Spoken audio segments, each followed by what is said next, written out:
माँ हाड़ी रानी, यह नाम मेवाड़ में खासकर और राजस्थान आम जनता में बेहद सुपरिचित है, पर बाकी भारतीय इस नाम से अनजान हैं। चुंडावत मांगी सैनानी, सिर काट दे दियो छतरानी। जब आप राजस्थान आएंगे तो आपको यह गाथा बहुत बार सुनने को मिलेगी। मेवाड़, जो राजस्थान का दक्षिणी मध्य भाग है, मिडीवल भारत के कुछ सबसे शौर्यवान राजपूत योद्धाओं का घर रहा है, जैसे राणा सांगा, राणा प्रताप, अमर सिंह इत्यादि इत्यादि।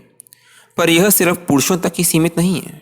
राव रतन सिंह सलुम्बर, जो कि अब उदयपुर में है, मेवाड़ का हिस्सा था और वह वहाँ के चुंडावत जाति के मुखिया थे और मेवाड़ के राजा महाराणा राज सिंह की सेना में सेनापति पद पर थे। इस समय भारत में औरंगज़ेब और मुगलों का शासन था। हाड़ी रानी बूंदी के मुखिया की बेटी थी और क्षत्रिय राजपूत परिवार से होने के कारण उनके लिए मातृभूमि सबसे पहले आती थी, निजी स्थिति, द्वेष और मोह बाद में। माँ हाड़ी रानी को कई बार किताबों में एक गाथा के नाम से बताया जाता है, पर इसके आगे ऐतिहासिक शब्द लगाना अनिवार्य है, क्योंकि ऐतिहासिक लोक कथा सच्ची गाथा होती है जिनका इतिहास के पन्नों में विवरण होता है और पीढ़ी दर पीढ़ी यह माँ हाड़ी रानी की गाथा राजस्थान में बताई जा रही है और राजस्थानी लोगों के जहन में यह जिंदा है और हमेशा जिंदा रहेगी। राव रतन सिंह से हाड़ी रानी के विवाह के एक दिन बाद ही महाराणा राज सिंह ने एक पैगाम भेजा कि औरंगज़ेब ने हमला कर दिया है और उसके सेनापति दिलावर मेवाड़ की ओर कूच कर रहे हैं और युद्ध में सहायता के लिए रतन सिंह की आवश्यकता है। उन्हें उनकी सेना का नेतृत्व करने के लिए बुलाया गया, पर क्योंकि उनकी नई नई शादी हुई थी, वे अपनी पत्नी को अकेला छोड़कर जाने में संकोच कर रहे थे। रानी, जो कि खुद एक क्षत्रिय परिवार से थी, उन्होंने रतन सिंह को समझाया और राजपूत शौर्य याद दिलाया और उन्हें अपना फर्ज निभाने के लिए युद्ध पर जाने के लिए कहा। राव रतन सिंह युद्ध पर निकल तो गए, पर वह चुंडावत एकाग्रता से युद्ध नहीं कर पा रहा था। उन्होंने अपने दूत को भेजा अपनी रानी की खैर खबर जानने। अगले दूसरे दिन फिर से उन्होंने एक दूत को भेजा युद्ध के मैदान से कि वह रानी की खैर खबर पूछ के आए।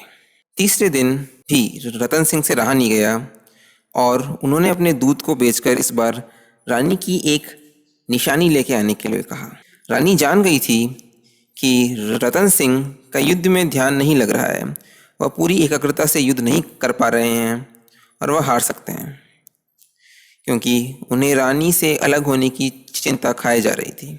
उन्होंने दूत को इंतज़ार करने के लिए कहा और एक खत लिख कर लाई।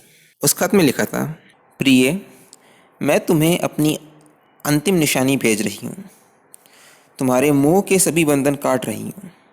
अब बेफिक्र होकर अपने कर्तव्य का पालन करें। मैं तो चली, स्वर्ग में तुम्हारी बाट जोहूँगी, मतलब तुम्हारी सेवा करूँगी। और अगले ही पल उन्होंने अपना सर अपनी तलवार से काट दिया। सभी चौंक गए, सभी भौंचक्के रह गए। दासियाँ और दूत समझ गए थे कि यही रानी की निशानी है। दासी ने उनका सिर थाली पर रखा और दूत को दे दिया। जब दूत रतन सिंह के पास पहुँचे, तब रतन सिंह लाल कपड़े से ढकी थाली को देखकर चौंक गए। जैसे ही उन्होंने कपड़ा हटाया, रानी का सिर देखकर वह हक्के बक्के रह गए। उन्हें अपनी गलती का एहसास हुआ और उन्हें रानी को दिया अपना आखिरी वचन निभाना था। इसलिए रतन सिंह एक नए साहस और जोश के साथ रानी की निशानी, उनके सर को अपने गले पर बांधकर मुगल सेना पर आक्रमण करने निकल पड़े और पागलों की तरह मुगल सेना पर टूट पड़े। एक के बाद एक उन्होंने सैकड़ों मुगल सैनिकों के सर कलम कर दिए और मुगल सेना को भाग जाने पर मजबूर कर दिया। युद्ध में विजय होने के बाद उनका लक्ष्य पूरा हो गया था, पर उनकी गलती और उनकी रानी की याद उन्हें खाई जा रही थी। उन्हें अब जीने की कोई कामना नहीं थी और अपनी हाड़ी रानी से मिलन के लिए घुटनों पर आकर उन्होंने अपना सिर भी कलम कर दिया। राजपूत शौर्य की यह गाथा राजस्थान में हमेशा अमर रहेगी और मैं यह चाहता हूँ कि भारत के सभी युवा इसे सुने और इससे कुछ न कुछ शिक्षा ग्रहण करने की कोशिश करें। चुंडावत मांगी सेनानी, सिर काट दे दियो छतरानी। जय हिंद।